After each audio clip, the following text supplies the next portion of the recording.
আসসালামু আলাইকুম বন্ধুরা, সাইদুল ফার্মিং লাইভ চ্যানেলে আপনাদের সবাইকে স্বাগতম। বন্ধুরা, আমাদের এলাকায় যাদেরই কম বেশি তামুল বা সুপারির বাগান রয়েছে, তারা কিন্তু চাইলেই সেই বাগানকে কাজে লাগিয়ে হাঁস পালনের খরচ প্রায় 50% থেকে 70% পর্যন্ত কমিয়ে ফেলতে পারবেন। আজকের ভিডিওতে আমি আপনাদের দেখাবো কিভাবে আমি নিজের তামুল বাগানে চীনা হাঁস পালন করি। একদিকে বাগানের খরচ বাঁচাচ্ছি, আর অন্যদিকে বাগানের পরিচর্যাও হয়ে আছে একেবারে বিনামূল্য, অর্থাৎ এক জমিতেই দুগুণ লাভের সহজ ফর্মুলা। ভিডিওটি একটু না টেনে শেষ পর্যন্ত মনোযোগ দিয়ে দেখুন।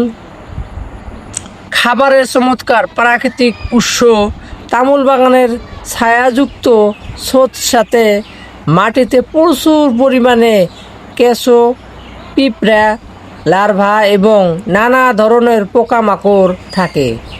চীনা হাঁস সারাদিন বাগানে ঘুরে ঘুরে এই পোকামাকড়গুলো খুঁজে খায়, যা তাদের প্রোটিনের অভাব পুরোপুরি মিটিয়ে দেয় এবং কেনা খাবারের উপর নির্ভরতা অনেক কমে যায়। বাগানের আগাছা ও পোকা দমন, হাঁস বাগানে মুক্তভাবে চরে খাওয়ার কারণে বাগানের ক্ষতিকর পোকা ও ছোট ছোট আগাছা খেয়ে বাগান একদম পরিষ্কার রাখে। এর ফলে বাগানে বাড়তি কোনো বিষ বা কীটনাশক দেওয়ার প্রয়োজন পড়ে না, যা তামুল গাছের জন্য খুবই উপকারী।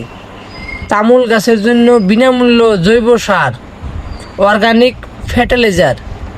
চীনা হাঁস বাগানে ঘোরার সময় যে বিষ্ঠা বা ত্যাগ করে বা পায়খানা করে, তা তামুল গাছের জন্য অত্যন্ত উন্নত মানের প্রাকৃতিক জৈব সার হিসাবে কাজ করে।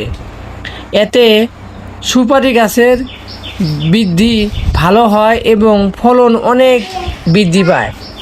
নিরাপদ ও ঠান্ডা পরিবেশ, চীনা হাঁস প্রখর রোদ একদম সহ্য করতে পারে না। তামুল বাগানের ঘন ছায়া ও ঠান্ডা পরিবেশ চীনা হাঁসের দারুণ পছন্দের। এতে হাঁসের হিট স্ট্রোক বা গরমজনিত রোগবালাই হওয়ার ঝুঁকি শূন্য নেমে আসে। তাহলে বন্ধুরা, আপনি যদি আপনার বাড়ির তামুল বাগানটিকে এভাবে চীনা হাঁস পালনের জন্য ব্যবহার করেন, তবে খাবারের খরচ যেমন বাঁচবে, তেমনি তামুল গাছ ও হাঁস দুটো থেকেই একসাথে দারুণ লাভ তুলে নিতে পারবেন। আপনার কি কোনো তামুল বা সুপারি বাগান রয়েছে, সেখানে চীনা হাঁস পালনের কথা ভাবছেন কি না? নিচে কমেন্ট করে আমাকে জানান। ভিডিওটি দরকারি মনে হলে অবশ্যই একটি লাইক দিবেন এবং খামারি বন্ধুদের সাথে শেয়ার করবেন। আর খামার পরিচালনা সংক্রান্ত এরকম বাস্তবসম্মত টিপস নিয়মিত পেতে সাইদুল ফার্মিং লাইভ চ্যানেলটি এখনই সাবস্ক্রাইব করে বেল আইকনটি বাজিয়ে রাখুন। দেখা হবে পরবর্তী ভিডিওতে। সবাই ভালো থাকুন, সুস্থ থাকুন।